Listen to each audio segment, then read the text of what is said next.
Skyhawks Sports Network here with head coach Johnny Cox. Coach, first, just your opening thoughts on today's 40-9, 33 conference loss to South Dakota Mines. Like I told the team, these hurt more than last year because they are football games. You know, the effort's there, the execution at times is there, but you know you can't turn the ball over. I think it's 4 times. You know, you can't have drops. You got to be assignment sound right away defensively early on in the games. You know, like the things now we're in things that we can control.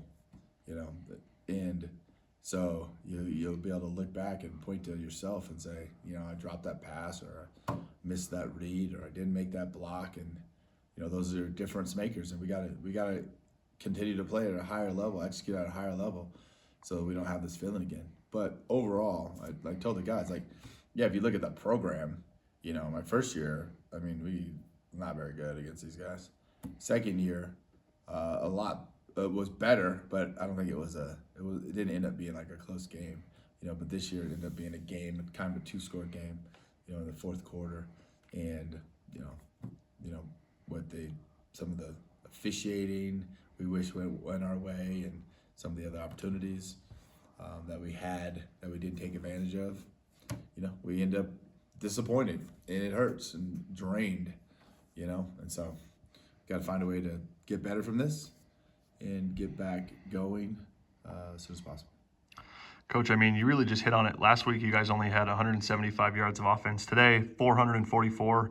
You know, it's the first time you guys have gone over 400 yards in a game since 2021, and you were only outgained by 40 yards, like a very, very narrow margin. I mean, what does that speak to the team's growth and development and even maturity for such a young roster to be able to bounce back from a game like last week? Yeah, I mean, I think the guys stay encouraged. I feel like the mental attitude they take towards games, you know, allows us to go and game plan for the next week.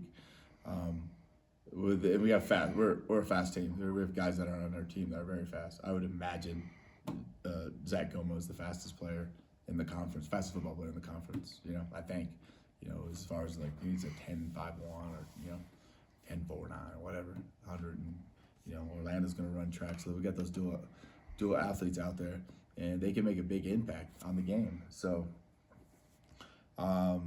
it shows that we have the talent. We just got to keep continuing to find ways to give them opportunities to make plays. So you know, I'm proud of them that way. You know, overall, proud of the program.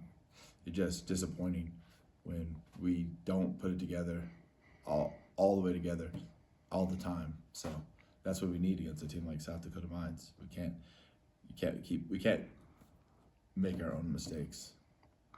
Speaking more on Gomo, you know, him and Orlando Guevara, both really fast guys. I mean, there didn't really seem like anyone out there could catch him. Gomo had 2 touchdowns. Orlando had 1. And even kind of a side note that doesn't show up in the stats, but Micah Lumpkin coming across the field and outracing 3 defenders to celebrate with Orlando on his touchdown. I mean, the speed is something we maybe haven't seen in the last couple of years, and it's kind of become apparent with Stone's dual threat ability.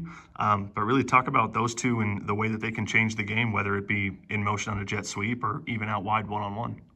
Yeah, I mean, they're a threat. You know, they're a one-play score.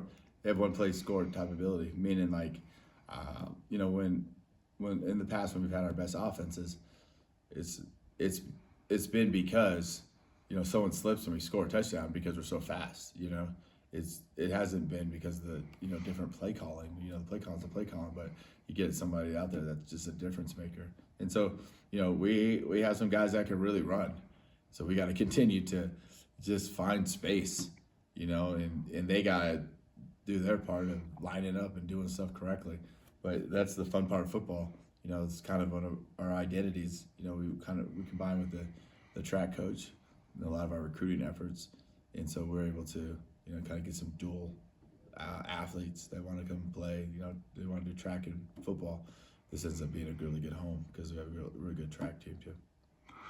Kind of want to go back to starting quarterback Stone Walker. You know, he struggled last week, had a few turnovers, only had, I believe, 32 yards in the game.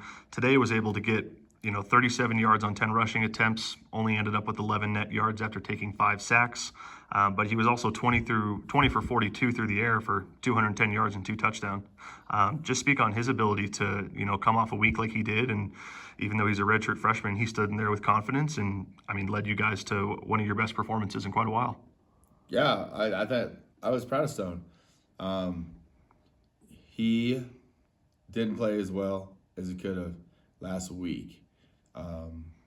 However, that didn't deter him. He had a good week of practice. And the thing I like about Stone is that even though he didn't play well last week, his leadership on the field or during practice all the time it didn't waver. It wasn't like, oh, I didn't play well, so then I'm not gonna say anything. It was like, hey, I'm bought in. I'm part of this team.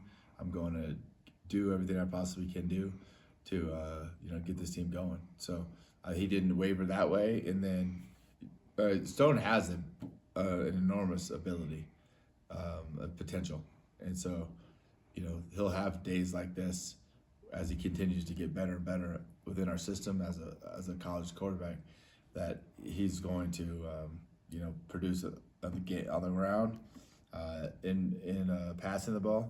And if we didn't have, I feel like we had certain drops that really could have gotten his totals a lot higher. So I'm really excited about I'm really excited about this performance from Stone, and I can't wait to see what he does next time. Yeah, drops, that's kind of the big thing that I want to hit on with Stone. 20 for 42. He's got around a 50% completion percentage for his career this season, but the drops unfortunately don't show up in the box score, but he could probably easily have well above a 60% completion percentage. Is that more of his inexperience as a young quarterback trying to sling it? Is it a miscommunication with the receivers, or where do you think the adjustment there lies? I would say the ones that I'm counting in drops would be the ones that I'm saying the ones that Stone misread it and threw it early or something like that. I just think that we have a talented group of receivers that when they're focused, they're big-time playmakers, but they got to focus every down. And so if they do that and catch everything, then we're going to have different results, or especially that play and maybe even a game. But yeah, I think it's just focus and understanding how important every single throw is, every single opportunity to catch is. We got to make sure that we continue to improve on that. So Coach Moore, I'm sure, will get after them, and we'll work on that, and I'm sure we'll have a better performance next week. Perfect. We'll kind of close it out with this. Last week, you guys only had 3 penalties for 20 yards at Black Hill State. Today, 7 for only 45. It's still a lot fewer than you guys have had through past seasons or even past consecutive games. Combining the low amount of penalties and 444 yards of offense, what's kind of the next adjustment that you see this team needs to make to maybe close that gap a little bit more late in the game? I think we got to play faster and better in the first quarter. It was just simply it's just. We go 3 and out right away. I don't know if they went down and scored. I think they did. I don't really remember it off the top of my head, but we want to play with the lead. We need to start playing with the lead. So I think that changes the whole dynamic. So we got to come out fast and kind of jump on our opponents. And I think that was going to improve everything. So we just got to do. We'll work on those things and hopefully find a way that that this week we'll be able to do that. Perfect. Thank you, Coach. Thank you.